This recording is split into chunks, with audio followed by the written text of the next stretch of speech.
This is your daily dose of all things royal. Welcome back, my gorgeous, good looking friends. The fallout from this Nigeria trip has just started. Nigerian women, as well as men, do not respect Meghan and Harry, and it's clear in forums that I've been reading. I want to share with you this one post that was found not inside the St. Meghan Markle subreddit community, but in a different community called Black Ladies on Reddit. So this user is commenting on a couple of things that Meghan said in this so-called women's empowerment talk that they had.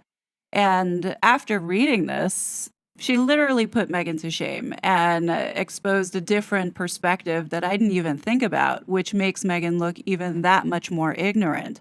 Here's a quick reminder of this foolishness. So I'm very overwhelmed. So I want to start by saying thank you very much for just how gracious you've all been in welcoming my husband and I to this country, my country.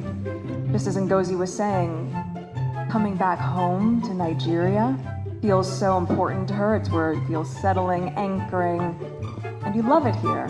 And I often find that in whatever travels I've done, regardless if it's Nigeria or another country around the world, oftentimes when women reach the peak of success, they leave. But you need to come back home. You need to at least be a familiar face for the next generation to say, oh, she looks like me, and I can be that. And I think that is a really key piece in all of it, where success isn't defined by, oh, you've gotten out, you've gone somewhere else. It's defined by, and you still always want to come back home, because that's how you're going to help shift any sort of generational pattern that might be stifling, especially for young girls who need to see someone who looks like them. This woman eviscerates Meghan in the most intelligent way, and I am so here for it. Let me share this with you. Lister B26 writes, okay, as someone whose mother was from Nigeria, I really think more research was needed before talking. Here is why. Brain drain is absolutely a problem, yes. However, you are talking about a country that was a colony for a couple hundred years. The tradition of going abroad to study and work is very common. These people work very hard for where they are. They want to be compensated for it. These same people also help lift their families up, and that is very much needed. Number 2, Nigeria has had so much instability in the past decade and a half, between Christians being murdered, criminal chiefs running entire areas with illegal oil operations, the constant violence during election, the Chinese banning Nigerians from markets in their own country, gun running, a government rampant with corruption, are really saying it's just as easy to come back? Let's talk about crimes against women specifically. Women are raped and kidnapped or forced into prostitution, babies taken and sold. If you are from a family that used to have power and have no connections, you have a target on your back. I'm not saying Nigeria is an amazing country. I love it dearly, but not being honest is not doing any favors. Work is also extremely hard to find there right now. It just seems very privileged to tell them to just come home. And number 3, Nigerians do not take well to people who will claim ancestry but don't bother to learn the culture first. Also, Nigeria is very big on family and tribal identity. To them, she will always be American. For reference, I have siblings and close family that lives there. I talk to them a few times a week. I was lucky enough to learn the languages spoken in my family. We did certain traditions before I got married. My daughter has an Efik name used by her family there, as do I. This is merely to give a frame of reference that I am not talking out of my butt here. I do not have an issue with anyone exploring their heritage, but I do think that she has to understand that many will scoff at her for calling it her country. Also, while mental health is not nearly as popular a conversation topic there, it is getting better bit by bit. Also, there needs to be an understanding that culturally, a lot of mental health issues there are tied to their religious beliefs.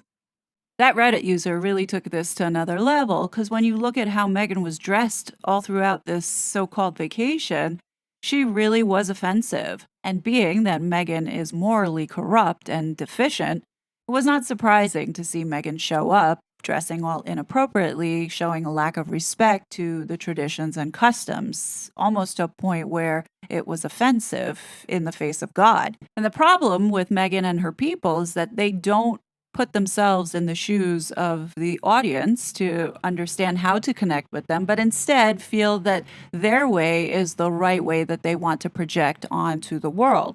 These virtue signalers who think that they are the white savior believe that the Western way or their way is the right way. Maybe the people don't want to adopt and take some of the traditions that Meghan has to offer in being a wayward woman. Some people want decency in a family. Not every woman wants to go, go, go and have a seat at the table and sacrifice the important things in life for money.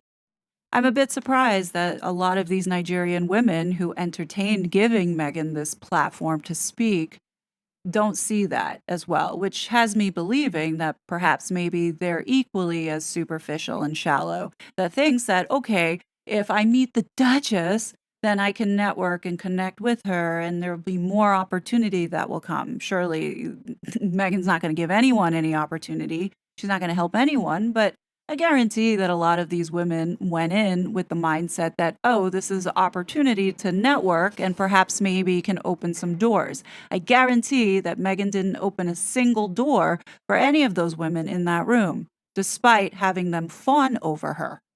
On the bright side, what I'm getting at looking at the media is that the public is not stupid and they see through this whole PR stunt and that none of this was going to benefit Nigeria in any way. So they couldn't understand the point of these two going off pretending that they were royal.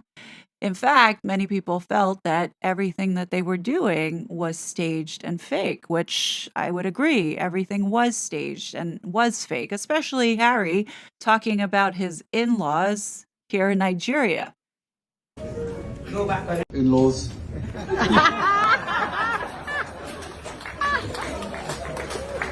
I'll skip the protocol because at this point we're all family. Even though Harry was trying to be funny, it almost was a swipe at Mr. Markle. Harry didn't even have the decency to go fly out and meet the father of the woman that he was going to marry, which I think is kind of classless. Instead of funny, it came across as insensitive, in my opinion. But the gaslighting of this whole entire trip is what Meghan probably practiced 1,000 times over in the mirror to sound authentic. Probably explains why she was so adamant to get that mic again. Thank you. Awesome.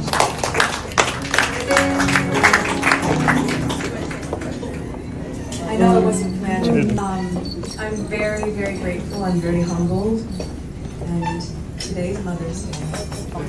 So it feels appropriate that though of course we are missing our children, I'm missing my babies, it feels very appropriate to be on the motherland and amongst family. So thank you so much for the kindness and for these beautiful names. I'm very grateful and we can't wait to come back. Nothing this woman says ever makes sense. So what does being in Nigeria, the motherland, have to do with her children who are not in the motherland with her? I mean, I think Meghan just wanted to put it out there and say that she misses her babies. The fact that Meghan had to say that what she was about to say was not planned shows that it was planned. And you know that she was trying to figure out a way to acknowledge this day to make sure people know that she is a mom and that she cares about her babies. This woman doesn't have a maternal bone in her body, and you would think if she's going to talk about the motherland on Mother's Day, then talk about your own mother, who's 86% Nigerian. That would have made a little bit more sense, but you know that what she just said was contrived. Overall, my perspective, I think, honestly, this was all done to create the optics that Meghan and Harry are important. And a lot of money was wasted into creating this fanfare that doesn't really exist. I do think that a lot of the things that Meghan would say really did sound like as if she was a politician, very slimy, very disingenuous. And perhaps maybe she is practicing for some type of run in the future. But I do believe that there is some view in their deluded little heads that they deserve or feel that they need to be on a global stage and that people honestly care what they have to say. I mean, it really is interesting to watch how these two walk about in their little deluded minds as if they have some kind of power. I mean, at the moment, sure, Meghan and Harry assert themselves and they know people, but at the end of the day, it's going to catch up with them. Look at what came out about Archwell. They're delinquent. Not a good look for Archwell Fugazi Public Charity, but that's just my opinion. In any case, leaving you with this last photo, shout out to Meghan's mole for making this connection. All I gotta say on this one is yikes. But what do you guys think? Definitely leave your thoughts below. As always, I will be back with more content, but until then, please be safe and I'll talk to you later. Bye! I was such a fraud.